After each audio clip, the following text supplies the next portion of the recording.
본문을 보면 보아스에게 집중되어져 있는 모습을 보여줍니다. 우리 7절을 보면요, 보아스가 어떻게 행동하고 있는가를 자세히 기록하고 있죠. 보아스에게 만약에 집중하지 않았더라면 그냥 보아스가 이 곡식 단터 위에 누웠더라, 간단하게 이렇게 기록할 수도 있는데 굉장히 자세하게 기록을 하고 있습니다. 먹고 마시고 또 마음이 즐거워 가서 곡식의 단 더미 끝에 눕는지라, 너무 자세하게, 너무 디테일하게 기록을 하고 있습니다. 우리도 이렇게 TV나 뭐 영화나 드라마를 볼 때 한 주인공을 이렇게 슬로우 비디오로 보여주죠. 천천히.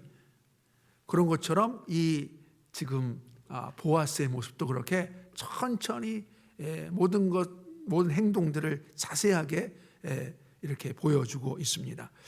이 저자가 이렇게 이 룻기를 기록한, 이렇게 자세하게 디테일하게 기록한 이유는 보아스에게 집중하도록 하기 위해서 이렇게 행동 하나하나 자세하게 기록해 놓은 걸 볼 수가 있고요. 또 우리 하나님께서도 이 보아스에게 집중하고 있다라는 것을 보여주고 있고, 또 더 나아가서 이 성경을 읽는, 이 룻기서를 읽는 자들에게 집중하도록 만들기 위해서 이렇게 자세하게 기록을 하고 있습니다. 그런데 그와 반면에 룻에 대해서는 너무 간단하게 기록을 하고 많은 것을 볼 수 있습니다. 룻이 가만히 가서 그의 발치 이불을 들고 거기 누웠더라. 너무 간단하죠. 보아스는 자세하게 기록하고 있다면 룻은 너무 간단하게 기록되어지고 있습니다. 만약에 이 하나님이 룻에게 집중했더라면 우리 오늘 읽지 않았지만 3절에 보면 그런즉 너는 목욕하고 기름을 바르고 의복을 입고, 이것들을 다시 한번 반복했을 거예요. 그래서 7절에서도 룻이 목욕하고 기름을 바르고 의복을 입고 이렇게 자세하게 기록했을 건데 그런 기록들은 빼놓고 그저 룻이 이렇게 가까이 가서 누웠다, 간단하게 기록을 하고 많은 것을 볼 수가 있습니다. 이걸 볼 때 이 보아스에게 집중되어져 있다. 보아스에게. 자, 그런데 이 8절 9절을 보면요, 더 이제 보아스에게 더 집중되어져 있는 모습을 볼 수가 있는데, 우리 9절을 보면요 이르되 내가 누구냐, 이제 이 보아스가 놀라서 이제 그 여인에게 묻죠. 내가 누구냐 하니 대답하되 나는 당신의 여종 룻이오니 당신의 옷자락을 펴서 당신의 요종을 덮으소서. 이는 당신이 기업을 물을 자가 됨이니라. 이렇게 지금 룻이 말하고 있으니까 룻에게 집중되어져 있는 것 같지만 룻의 입을 통하여서 보아스를 집중시키고 있다 이것입니다. 여기서 보면 당신이란 표현이 몇 번 나옵니까?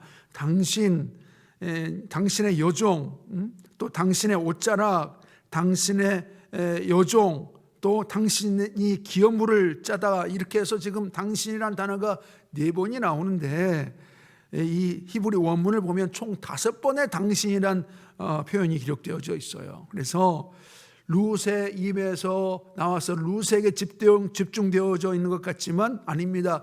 룻의 입에 나오는 그 고백은 다 보아스에게 향하여 있어요. 그래서 보아스에게 집중되어지고 있는 이런 내용들을 살펴볼 수가 있습니다. 자, 그래서 이렇게 보아스에게 집중하고 있듯이 우리 하나님도 우리 한 사람 한 사람에게 집중하고 있다. 우리 행동 하나, 우리 몸짓, 발짓, 모든 것 하나에 우리 하나님께서 집중하여 바라보고 계신다는 것을 잊지 않고 그렇게 살아가시길 바라고요.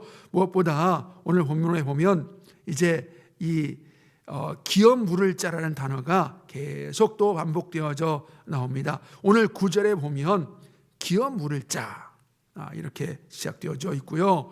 그 다음에 이 12절 13절에 보면 계속 기업 물을 자가 계속 반복되어지고 있어서 총 오늘 본문에 보면 7번의 기업 물을 자라는 표현이 계속 나오고 있습니다. 이 기업 물을 자라는 뜻은요 고엘입니다. 고엘. 지난번에도 한번 얘기했지만 기업을 물다. 이것은 누군가 너무 이제 가난해져 가지고 땅을 팔 수밖에 없어요. 그래서 땅을 팔고 그래서 이제 가난하게 된 사람에게 가까운 친척 중에 누가 또 먼 친척이든 간에 그렇게 땅을 다시금 이렇게 사서 돌려주는 겁니다. 그 사람이 유력한 자가, 기업 물을 자가. 그래서 그것이 이제 고엘의 이 관습이고요. 이스라엘 관습이고, 또 누군가 남편을 먼저 잃어버렸어요. 그래서 과부가 됐어요. 한 여인이. 그러면 이 기업 물을 자, 고엘의 역할을 할 사람이 장가를 듭니다. 그 여인에게. 그래서 대를 이어주는 역할을 하는 게 고엘의 관습이에요. 또 누군가 이 악인에게 이렇게 고통을 겪었어요. 원수에게. 그러면 이 기업 물을 자가 고엘 역할을 하는 사람이 원수를 갚아주기도 합니다. 그래서 이 보아스는 그런 역할을 하는 사람으로 이 지금 본문에 보여주고 있는데 우리 예수님이 또 그런 분으로 이 땅 가운데 오셨다라는 겁니다. 우리 에베소서 1장 7절에 보면 우리는 그리스도 안에서 그의 은혜의 풍성함을 따라 그의 피로 말미암아 속량 곧 죄사함을 받았느니라. 그래서 우리 예수님께서 이 땅 가운데 오신 이유는 우리의 죄를 다 해결해 주시기 위해서. 우리가 이 온갖 죄를 행하며 살아가는 삶을 살 때에 우리가 하나님의 자녀로서 또 예수님의 자녀로서 살아갈 수 없기 때문에 또 예수님의 신부된 자로 살아갈 수 없기 때문에 그렇게 죄를 사해 주시기 위해서 우리 예수님께서 이 땅 가운데 오셨다. 그것이 이제 고엘의 역할을 하시기 위해서 우리 예수님이 이 땅 가운데 오신 겁니다. 그래서 보아스는 그림자의 역할을 하는 인물이라면 예수님 앞으로 오실 예수님을 보여주는 그림자 역할을 한 분이라면 예수님은 실체, 고엘의 실체로 오신 분이라는 것입니다. 자, 그래서 예수님은 이렇게 우리의 죄를 사해 주시기 위해서 죄값을 치러 주시기 위해서 이 땅 가운데 오셨고요. 또 한 본문은 어떤 본문이냐면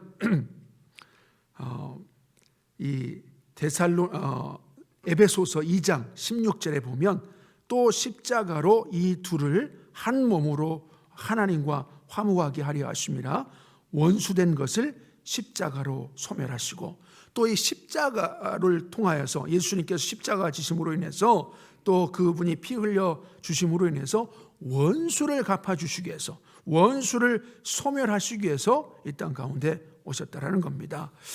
자, 이 요한복음 8장 44절에서는 이 원수, 이 악인, 이 악한 이 사탄을 뭐라고 표현하고 있냐면 거짓의 아비라 그렇게 기록되어져 있습니다. 그런데 이 거짓의 아비는 또 남편도 되는 것입니다. 왜냐하면 구약에 보면 이 이스라엘이 섬겼던 우상 중에 대표적인 우상의 이름이 바알입니다. 바알. 그 바알의 원 뜻의 이름은 남편이란 뜻이에요. 남편.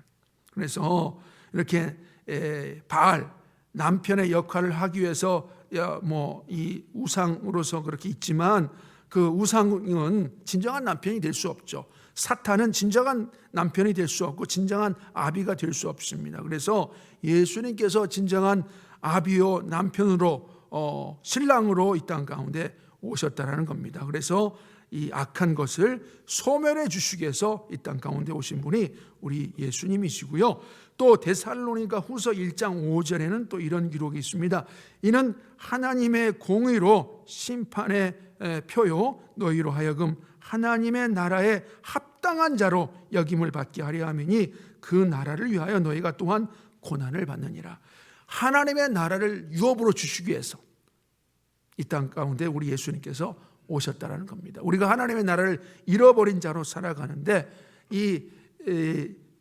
오늘 본문에서도 이 고엘 역할을 하는 이 보아스가 땅을 팔아 가난한 자가 된 자에게 다시 땅을 사서 돌려준 것처럼 우리 예수님께서 이 땅 가운데 오신 이유는 하나님의 나라를 잃어버린 우리들에게 하나님의 나라를, 하나님의 땅을 다시금 되찾게 해주시기 위해서 이 예수님께서 이 땅 가운데 오셨다라는 겁니다. 그래서 보아스는 지금 그림자의 역할을 하는 고엘을 행하는 사람이라면 우리 예수님은 그 고엘을 실현시키기 위해서 이 땅 가운데 오신 분이십니다. 그래서 우리 남편 되시고 우리 신랑 되신 예수님, 또 우리에게 하나님의 나라를 유업으로 온전히 돌려주시기 위해서 오신 예수님, 우리의 모든 죄를 대신하여 다시 모든 것을 죄값을 치러주신 이 예수님을 우리 신랑으로, 우리 아버지로 온전히 모시고 살아가는 우리의 신앙생활 되어 주시기를 주님의 이름으로 간절히 소원합니다.